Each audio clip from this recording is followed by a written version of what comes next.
What's up, YouTube? Today we back with another like the other one, and today we're here with Lee.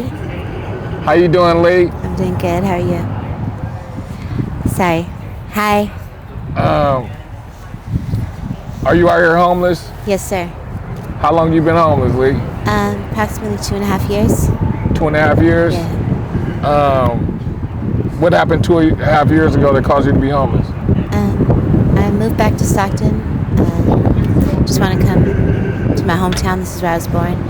And it was hard finding a job. It was really difficult out in Stockton. I spent like the first 6 to 8 months looking for work, used up my money, my resources, and then went to the homeless shelter over here at St. Mary's. And it was okay.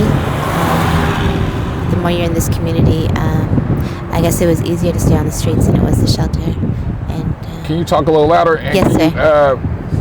Can you tell me, did you grow up in a 2-parent household? No, sir. No, my dad died in Folsom. In Folsom prison? Yeah. Oh, I'm sorry to hear that. Yeah. Are you out here indulging in drug use? You can be honest. Yeah, but I indulged in drug use, when I owned my own apartment and worked 2 jobs too, so. No, I dig it. I Yeah, can dig it. that's You got true. functional addicts, and I understand that. Yes, sir. May I ask you, what drugs is it? What drugs? Weed, a little bit of alcohol, a little bit of the other stuff. What's the other stuff? Talk to me. Yes, everybody these questions. I ask every single person. Person these questions. Right on, King. I no doubt. If you do it in front of God, you might as well not be shamed type shit. I do use crystal, cocaine. You said Other varieties of. You said crystal and what else? Crystal, cocaine. Okay. Alcohol, just a little bit. You have any kids? I do. Yeah, I have a daughter in college. That's what's up. Yeah. And tell me this: you just have one kid? Yeah. And what college? Well, I ain't gonna say that. No, she goes to a Cal State school. She's really smart. I got pregnant at 16, so we kind of grew up together. I've never lived on my own till she went to school. So were you able to raise her yourself? Yeah. That's what's up. Yeah, sometimes we fall into these situations, and if money funny, then you can't put yourself up in a room every day and stuff like that. And I understand that. And you said you grew up in a 1-parent household. You said you were somewhere else. Where else were you? I was in Las Vegas before I was moved back home to Stockton. Oh, okay. Yeah. Vegas, huh? Vegas, baby. Yes, Vegas, baby. I was in Vegas for 16 years. So, oh, okay. That's what's up. Yeah. It's all right. Have you ever tried treatment? Treatment for? Drug use, alcohol? No, I never have. Like I said, personally, I felt like my situation wasn't due to drugs. I probably used more drugs when I was working 2 jobs and had an apartment in Vegas than I do more now. Money involved. Yeah, more money, more problems. More money, more problems. You got more money sure. coming out your checks, yeah. I get it. Out here, it's like I said, I got involved in more so the community. It is. I actually prefer to live outdoors, if I'm being honest. I prefer living outside. I like not having. I'd stopped using a microwave or cooking with bioengineered foods about a year before I came out here. So my mind was already in a different place, and I enjoy cooking on a fire. I enjoy not having air conditioning or the stresses of the daily world. Now I work harder 24/7 day to day outside than I ever did when I was inside. As far as you wake up, you got to go get your water, you got to do a lot of there's a lot of to-dos on your list just to get up and get dressed in the day. However, it's a lot more satisfying. I feel like it's healing, as far as I get to focus on what I'm doing instead of just rushing through my day without thinking. You hurry up and rush for work. You hurry up and rush to go pick up the kids. You hurry and rush to do this, hurry and rush to do that. And life is in a hurry and rush. You dig? 'Cause this is the first time I'm able to actually breathe. and chill.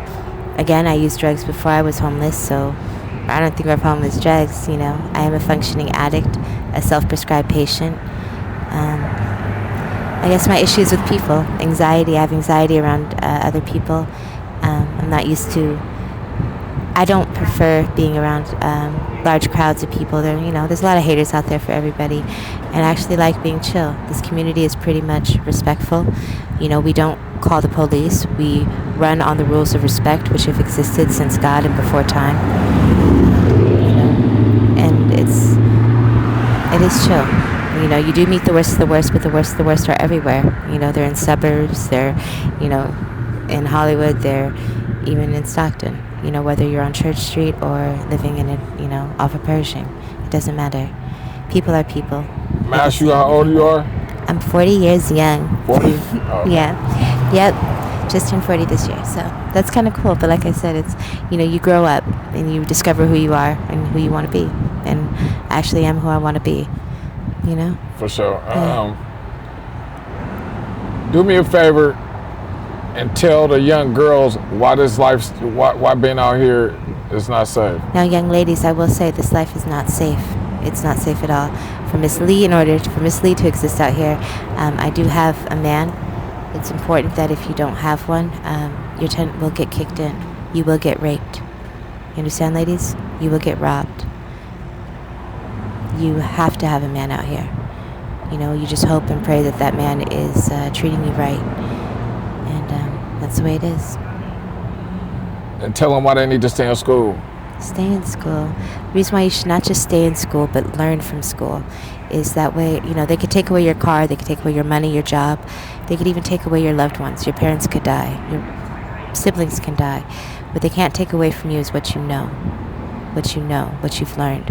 Your education, those skills, those tools you have in life building, you're going to need for the rest of your life. So don't just stay in school to pass or get a good grade or go to college. Stay in school and actually learn something, ladies. Learn who you are, learn what you like to do, and learn how to do it better. If you're going to do something, do it right. So I encourage all ladies, gentlemen, everybody, if you're going to do something, do it right. Become a professional in whatever path you choose. And do me one more favor and tell them why they need to say no to drugs. Saying no to drugs. Well, why would you say no to drugs? Say no to drugs if drugs are not a part of your program. If drugs are not a part of your program, it's like having sex. I tell young girls, you never want sex or crave sex until you've had it, Same thing with drugs. You never want drugs or crave drugs until you've had them. However, I will say with the same hand or with the same breath that I say illegal drugs are substances, a lot of people do get high. All the same. They are all the same. Prescription drugs, alcohol, caffeine, sugar, salt, all those things are addictives. They're vice. That's right. Greed, lust, power, all those things are, adrenaline. All those things are vices, and all of which can take you out if you're not focused on the Most High. Miss Lee honestly believes that God cares about nothing else. All sin is equal in His eyes. Just that you focus on Him, right? Worship me and no other God, and love your neighbor as you love yourselves. So if y'all can do that, y'all will be all right. Better than all right. Okay? Thank you. Peace. I appreciate you. I appreciate all right, you. I'm going to catch back up with you. I told your husband I'm going to be checking on y'all. And I check on Big Ron all the time, so I'll be pulling up on y'all every other day pretty much. All right? My name's Jonah. Jonah. Appreciate you.